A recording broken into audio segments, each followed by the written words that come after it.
দীর্ঘ ৬ মাস পরে প্রতিযোগিতামূলক ক্রিকেটে ফিরছে বাংলাদেশের ক্রিকেটের নবাব সাকিব আল হাসান। এই ম্যাচটায় জানি না এখনও সে একাদশে থাকবে কিনা, সম্ভবত থাকবে।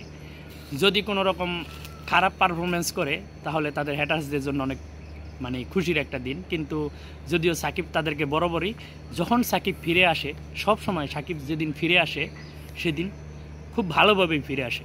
আশা করব আজকের ম্যাচও সে খুব ভালোভাবে ফিরে আসবে এবং তার বিরুদ্ধে যত অনিয়ম, তার বিরুদ্ধে যত ষড়যন্ত্র হয়েছে সেগুলোর একটা মুখ্য জবাব তিনি তার আজকের ম্যাচের পারফরমেন্স দিয়ে সেটার জবাব দিবে। কারণ সবসময় আমরা দেখি সাকিব আল হাসান তার বিরুদ্ধে অপপ্রচার হোক, যে কোনো বিষয় হোক, সেগুলোর জবাব কখনোই মিডিয়া বা মাইকে দেয় না। সে সবসময় তার ব্যাট এবং বল দিয়ে দেয়।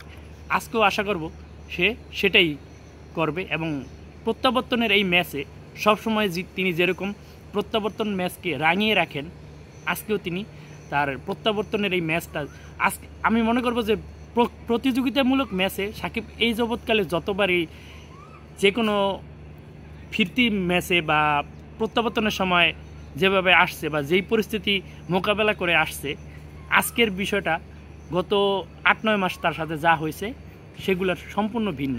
তো এবার সাকিবের ফিরে আসাটা হবে অন্যরকম। দীর্ঘ ১৭ বছর তার ক্যারিয়ারে যেরকম কখনোই বোলিং প্রশ্নবিদ্ধ হয় নাই, সেই বোলিং প্রশ্নবিদ্ধ হয়েছে এই সময়টাতে, সেটা থেকে সে ফিরত আসতেছে। তো নানানভাবেই এটা একটু অন্যরকম। আশা করব সাকিব তার সব কিছুর জবাব এই ম্যাচে দিবে ইনশাল্লাহ, যেমনটা তিনি সবসময় তার ব্যাট এবং বল দিয়ে থাকেন।